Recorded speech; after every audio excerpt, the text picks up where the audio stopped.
आज जो हमारे गेस्ट हैं उनके 6 मिलियन से ज्यादा सब्सक्राइबर्स हैं यूट्यूब पर, लेकिन अभी तक उन्होंने अपना फेस रिवील नहीं किया है। Please give an energetic and warm welcome to the one and only angry Prash.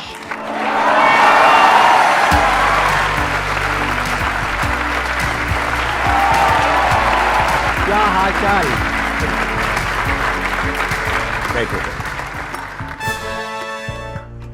I am sure अभी बहुत ही कम ऐसे यूट्यूबर्स हैं जिनका फेस अभी तक किसी ने नहीं देखा है, राइट? यस।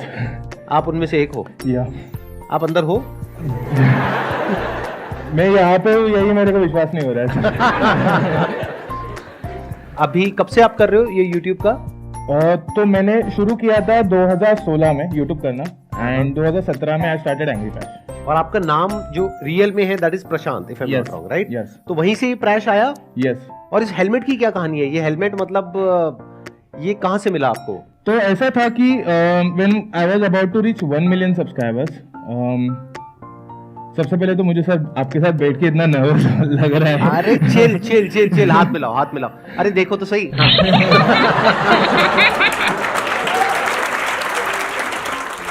तो ऐसा था कि I was about to reach 1 million subscribers and बहुत सारे लोग बोल रहे थे कि now we want to see you, we want to meet you. तो जैसे ही लोगों ने बोलना शुरू किया तो मेरे दिमाग में पहला थॉट तो यही आया था, ये तो मैं कवर के लिए बोला था, लेकिन एक्चुअली ये थॉट आया था मैंने कि बहुत सारे कार्टूनिस्ट जो होते हैं, एनिमेटर्स होते हैं, हमें like Oggy and the cockroaches पता है, हमें बेन 10 पता है, बट उनके क्रिएटर हमें नहीं पता। वो मुझे भी वो क्यूरियोसिटी रखनी थी अपनी लाइफ में, बट अंदर से फैंस को मिलने की चाह भी बहुत थी। तो ऐसा सोचा कि चलो कुछ तो अलग करते। तो मेरा एक दोस्त था, उससे मैंने बात की, बोला कि ब्रो हुडी पहन लेता हूँ एंड मास्क लगा लेता हूँ, कूल लगूंगा। तो वो बोला ब्रो तू मार्शमैलो को जानता है क्या? तो मैं बोला तू मैं सर पे मटका तो नहीं रखने वाला। तो वो बोला हाँ ऐसा ही कुछ सोच रहा हूँ। उसने कुछ 2.5-3 किलो का मेरे को हेलमेट बना के दिया, वो पूरा एंग्री बर्ड की तरह लग रहा था, उससे मेरी गर्दन भी आकरती थी। तो मैं एक 3D प्रिंटिंग आर्टिस्ट के पास गया, वहाँ पे उसने अपने सॉफ्टवेयर में मेरा पूरा स्कैनिंग करके डिजाइन किया एंड देन फिर ये वाला हेलमेट बना। अच्छा, इस हेलमेट की वजह से कई बार अनकंफर्टेबल भी होता होगा, जैसे आप पब्लिक अपीयरेंसेस में जाते हैं या वो YouTube फैन फेस्ट होता है, वहां पर भी आप गए थे, आई थिंक ऐसे ही गए थे। yes. तो उसमें अनकंफर्टेबल नहीं होता अंदर? बहुत ज्यादा, मतलब YouTube फैन फेस्ट हो या फिर यहाँ पे बैठा हो, सबसे पहली चीज तो माइंड में वो नर्वसनेस है, बट जब ऑडियंस दिखती है सामने तो फिर क्या, जितना भी टाइम चला जाए इतना फर्क नहीं पड़ता।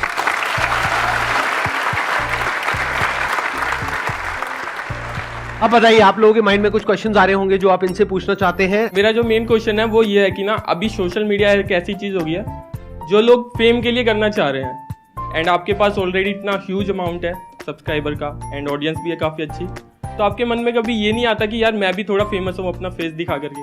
आई फील कि फेम के लिए तुम्हें फेस दिखाने की जरूरत नहीं, अगर ऑडियंस मेरे लिए ताली बजा रही है तो वही फेम मेरे लिए काफी है, आई फील। एंड ये जो मास्क है, हेलमेट है, ये कहीं ना कहीं मेरे कैरेक्टर को रिप्रेजेंट करता है and I want to dedicate my life to these characters and I want to create more. So उस चीज का मेरे को ज्यादा फैसिनेशन है then showing my face and having fame. अगर अभी आप यहाँ पर इस प्लेटफॉर्म पर अपना फेस रिवील करते हो, आई एम जस्ट अज्यूमिंग, वैसे करोगे नहीं, तो उसमें दिक्कत क्या है? मतलब what is the minus point? मैं 2-3 दिन एम्बैरेस रहूंगा और कुछ नहीं सर। क्योंकि ऐसा कुछ प्लान तो नहीं किया था, बट मुझे डर तो था ये चीज का। अच्छा, लेकिन अगर कर दोगे तो कमाल हो जाएगा मेरे हिसाब से। मतलब इससे बड़ा मूवमेंट नहीं हो सकता अगर आप अपना फेस रिवील करना चाहो तो। मतलब आप सोच के देखो ना कि अगर थंबनेल पे लिखा हुआ है एंग्री प्रैश फेस रिवील, कोई भी हो, कैसा भी हो, अगर उसको कोई बड़ी चीज करनी तो ये प्लेटफॉर्म बहुत बड़ा है। फॉर मी दिस प्लेटफॉर्म बहुत बड़ा है एंड मैं हैप्पीली कर सकता हूँ वो चीज, बट मैंने अपनी ऑडियंस को ऑलरेडी प्रॉमिस किया है that I will do it later on 10 million. Ram Ram ji सबने, मैं लाखा में एक छोरी सारिका ढाका। तो मुझे आपसे ये पूछना था कि मतलब हम ना अपने आप में कसूते हैं, मतलब हम गणे सूत्रे, हमें ऐसा लगता है, और राजी भी है, लेकिन समस्या क्या है इन रिश्तेदारों की। तो ये रिश्तेदार होवे ना, वो इस तरह ताने मारे कहता जी से चढ़ावे है, मतलब ऐसा है ना, ऐसे बोलते हैं, जैसे मैं एक्सप्लेन करती हूँ आपको कि ए फुलाने की छोरी दिखे, ए बेटी कुछ खा लिया कर, तू तो ऐसी हो रही है ऐसी। तो मतलब आपको भी ऐसे सुनने को मिलता है, रिश्तेदार कहते हो ए के तू चोच सा लेकर चल रहा है यूं।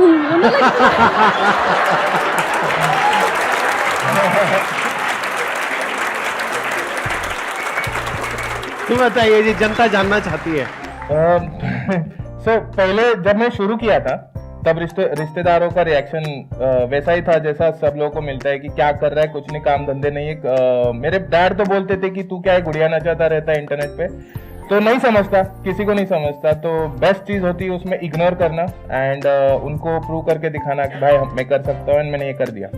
सो आई थिंक जब पैसा आ जाता है ना तो सबका मुंह बंद हो जाता है। पैसा आ जाता है, सबका सीधी सी मुंह बात। बंद हो जाता है। हाँ, बस। मेरा क्वेश्चन ये है कि हर एक यूट्यूबर के पीछे ज़रूरी नहीं कि आपकी सक्सेस होता है, मतलब उसके पीछे बहुत सारा हार्डवर्क भी होता है। तो कुछ चैलेंजेस भी आए होंगे, और मैं भी एक यूट्यूबर हूँ तो मैं मतलब थोड़ा हैंडल नहीं कर पाती हूँ। तो आपने कैसे हैंडल किया अपनी जर्नी में? जब मैंने YouTube शुरू किया था उस टाइम पे बहुत सारे ब्लॉगर्स भी पॉपुलर हो रहे थे, बहुत सारे कॉमेडियंस पॉपुलर हो रहे थे। उस टाइम पे मेरे को लगता है कि YouTube चैनल खोलना एंड कोई नया आइडिया के साथ काम करना थोड़ा इजी था। बट ये बहुत इंपॉर्टेंट है कि तुम जो भी कर रहे हो वो चीज़ अभी तुम लोग क्या चाहते हो, उस चीज़ में टॉप बनना है, उस चीज़ में तुम लोग को कुछ खुद का क्रिएट करना है जो बाकी किसी के पास ना हो।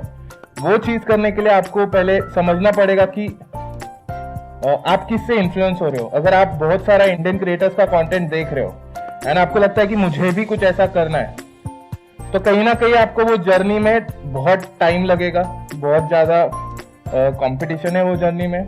बट अगर आप कुछ ऐसा लाते हो जो कोई इंडिया में नहीं कर रहा है, आपको पता है कि ये चीज़ मैं करूँगा और ये लोगों को पसंद आएगी एंड मैं इसमें इम्प्रूवमेंट करता रहूंगा जब तक लोगों को पसंद नहीं आती, बट मैं जो कर रहा हूँ वो और कोई नहीं कर रहा है, वो चीज़ अगर आपके पास है तो आप शॉर्ट है। It's a good point. आपको अगर इन्फ्लुएंस होना ही है तो बजाय किसी ऐसे से इन्फ्लुएंस होने के जो इंडिया में ऑलरेडी बहुत अच्छा कर रहा है, क्योंकि उससे तो ऑलरेडी लाखों लोग इन्फ्लुएंस है, और अगर वो नंबर 1 पे है तो number 2, number 3, number 4, number 10, number 100 तक आपको नजर आ जाएगा। तो उससे बेटर ये है कि कोई गैप ढूंढिए। ये देखिए कि इंटरनेशनली कौन लोग हैं, क्या क्या कर रहे हैं, जो अभी इंडिया में कोई नहीं कर रहा है। पहले हम जो क्रिएटर्स थे, हम लोग मोस्टली तब कोई ज्यादा यूट्यूबर्स थे नहीं, तो हम लोग इंग्लिश कंटेंट बहुत देखते थे। तो वो एक फैक्टर है कि उस टाइम पे बहुत सारे हम creators got inspired by those creators. But अभी आप अगर कोरियन कंटेंट देखोगे, साउथ कोरियन कंटेंट देखोगे, या फिर स्पेनिश कंटेंट देखोगे, या फिर जापानीज कंटेंट देखोगे, तो वहां से भी आपको बहुत सारे क्रेजी आइडियाज आ सकते हैं जिससे आप कुछ क्रिएट कर सकते हैं। Excellent point. आप अगर कोई बिजनेस भी करना चाहते हो, जैसे आप में से कितने लोग हैं जो फ्यूचर में कभी अपना कुछ करना चाहते हैं या ऑलरेडी कर रहे हैं? इतने सारे लोग हैं। तो इस बात को बड़े ध्यान से सुनो और बड़े ध्यान से समझो। बजाय एक ऑलरेडी सैचुरेटेड मार्केट में से आइडियाज निकालने की बजाय इट्स ऑलवेज बेटर कि आप एक ऐसी जगह पर जाकर के ढूंढे आइडियाज को, अगर आइडियाज ढूंढने ही है जो मार्केट यहाँ की मार्केट से बिल्कुल अलग है। तो वहां पे आपको बहुत कुछ अजीबो गरीब सा नजर आएगा। अब उसमें से कुछ आप कर सकते हो, कुछ नहीं कर सकते हो, based upon your resources and your background. कुछ है जो एकदम से क्लिक करेगा, आप कहोगे अरे ये तो मैं भी कर सकता हूं, ये तो मेरी भी स्ट्रेंथ है। तो वहां से इंस्पिरेशन आएगी, फिर आपको कॉन्फिडेंस भी आएगा, क्योंकि अभी इंडिया में ऐसा कोई नहीं कर रहा है या नहीं कर रही है, तो मैं ये कर सकता हूं। और फिर आप जो करोगे वहां पे सक्सेसफुल होने की पॉसिबिलिटी बहुत ज्यादा है। बट अभी जो आप कर रहे हो, जिस तरीके से कर रहे हो, यानी जो सक्सेसफुल है बस उसको देख करके वैसे ही कुछ बनने की कोशिश कर रहे हो, वहां पे फेल होने की पॉसिबिलिटी बहुत ज्यादा है, क्योंकि ऑलरेडी कंपटीशन बहुत ज्यादा है। तो कोशिश किया करो हमेशा गैप ढूंढने की। और ये सिर्फ बिजनेस में, यूट्यूब में ही रेलेवेंट नहीं है, इवन जॉब में भी रेलेवेंट है। जॉब में भी कोशिश करो कि कुछ ऐसा करो, इस तरीके की पढ़ाई करो, इस तरह की स्किल्स एक्वायर करो, इस तरह से आगे बढ़ो जो अभी ज्यादातर लोग ना कर रहे हो। अगर सभी वही कर रहे हैं और उसमें बहुत ज्यादा कंपटीशन है, तो you will be one of them, you will be 1 in a million। बनना ही है तो एक ऐसा बनना है जिसके पीछे लाखों लोग चले, या जिसको देख करके लाखों लोग कुछ करें, तब मजा आएगा खेल में, तब आप कुछ बड़ा कर पाओगे। हाँ प्लीज बताइए। सर मेरा यहाँ पे रोहिणी में पॉपिनो रेस्टोरेंट है और पॉपिनो पार्टी हॉल है। तो मेरा ये एम है कि मैं पॉपिनो को एक चेन रेस्टोरेंट बनाना चाहती हूँ। तो सर मेरा क्वेश्चन आप लोगों से ये है कि अब लाइफ में आपका क्या एम है?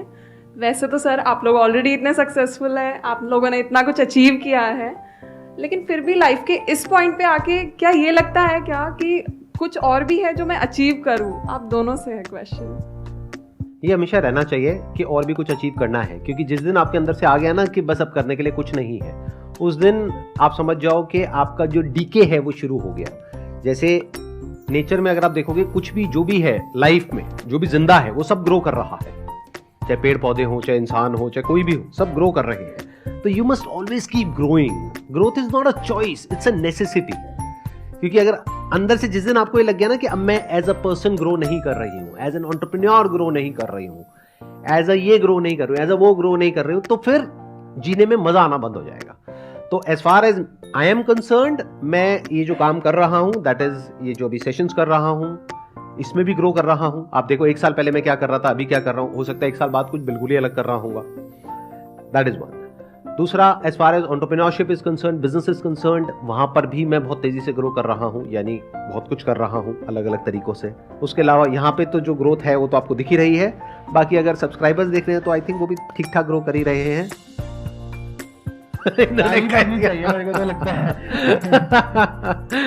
ठीक है जी, you got the answer.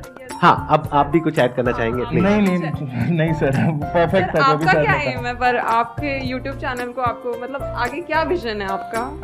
YouTube channel तो मुझे ग्रो करना ही है, वो मेन लक्ष्य है मेरा कि इसी में मुझे जो भी मैं कर रहा हूँ इसको मैं और कितना यूनिवर्स की तरह स्प्रेड कर सकूँ, जिसमें मैं अलग अलग कैरेक्टर्स को अलग अलग अपनी जर्नी पे भेज सकूँ एंड फिर उनको वापस मिला सकूँ। ये कुछ तो एक विजन में सोच रहा हूँ।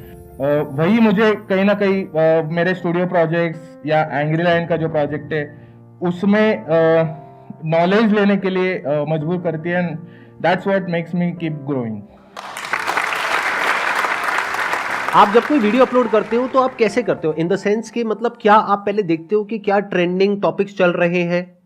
जैसे कि फॉर एग्जांपल कोई पर्टिकुलर टॉपिक है जो इस वक्त बहुत ज्यादा ट्रेंड में है जी, तो आप उसके ऊपर वीडियो बनाते हो या फिर अपने अंदर से जो आ रहा है वो कुछ भी करते हो? मतलब कैसे आप देखते हो? सो मोस्टली मेरी प्रायोरिटी रहती है कि जो मुझे करना है मैं उस पर टाइम ज़्यादा स्पेंड करता हूँ एंड उसको फिगर आउट करने की, राइट करने की, ट्रैश करने का मेरा एक प्रोसीजर रहता है। जो मेरी टीम है वो कहीं ना कहीं ट्रेंडिंग सब्जेक्ट्स एंड वो सब चीज़ों में ज़्यादा इन्वॉल्व है। मैं ज़्यादा सोशल मीडिया पे टाइम स्पेंड नहीं करता। तो जो मेरा अभी रिसेंटली मैंने एक राइटर भी हायर किया है जो मुझे शॉर्ट्स के लिए कॉमेडी वीडियोस बना के, तो he is into the reels and shorts, तो वो उसको बहुत ट्रेंड का पता है। तो वो कभी कभी मेरे पास आता है कि ये ट्रेंड है लेकिन हम लोग इसको एक कुछ तो ट्विस्ट करके ऐसा कुछ तो बना सकते हैं, एंड देन आई डू। क्योंकि अभी ये ग्रोथ वाला पॉइंट चल रहा था ना, तो वहीं से मेरे माइंड में कुछ आइडियाज आ रहे थे कि अगर मैं आपकी जगह होऊंगा तो मैं क्या करूंगा, मतलब क्या क्या किया जा सकता है। जैसे आज की डेट में यूट्यूब पे क्या होता है कि ट्रेंड बड़ी तेजी से चेंज होते हैं, या किसी भी बिजनेस में ट्रेंड बहुत तेजी से चेंज होता है। जरूरी नहीं है आज से 2-3 साल पहले जिस तरह का कंटेंट लोग कंज्यूम कर रहे थे यूट्यूब पे आज भी वही कर रहे हैं, पूरी तरह से बदल चुका है। तो अगर मैं आपकी जगह होता तो मैं क्या करता, कुछ ऐसा कंटेंट बनाता जो इंफोटेनमेंट से रिलेटेड होता, यानी कोई ऐसी इंफॉर्मेशन जो बहुत ही हॉट है आज के टाइम में, जिसके बारे में बहुत लोग बात कर रहे हैं, उसको शॉर्ट में फटाफट से अपने इसी हेलमेट के साथ में, इसी फेस के साथ में आ करके कुछ भी बोल के चला जाता, इन द सेंस के थोड़ा फनी वे में इंफॉर्मेशन भी दे दी और फनी वे में बोल भी दिया। तो मतलब एक आपका टेक आ गया जिसके लिए लोग वेट करेंगे। जैसे कोई मूवी आ रही है उसके ऊपर बोल गए, जिस मूवी की बहुत ज्यादा हाइप है, यस भाई ये क्या कचरा बनाया है तो नहीं है व्हाटएवर, ऐसे कुछ बोलते हो आप? मतलब मैं ठीक आवाज निकाल रहा था, गलत निकाल रहा था? बहुत एकदम सही सर। मतलब ये सेम चीज मैं बहुत टाइम से सोच रहा था, बट जस्ट बिकॉज सर ने बोल दी तो अभी मैं इस पे काम करना शुरू कर दूंगा। मैं ये सोच रहा था बहुत टाइम से, बट कहीं ना कहीं मैं भी अटका था कि शुड आई डू इट और नो। प्लस आपका अपना एक ब्रांड बन सकता है, यूनिक एक ब्रांड बन सकता है, आइडेंटिटी बन सकती है। प्रैश का क्या टेक है इस न्यूज के ऊपर, इस मूवी के ऊपर, इसके ऊपर, उसके ऊपर, तो लोग आएंगे आपका वो देखने के लिए। तो आई एम जस्ट थिंकिंग, मतलब that's a great idea. Thank you so much यहाँ पर आने के लिए, मुझे बहुत मजा आया आपसे मिल करके।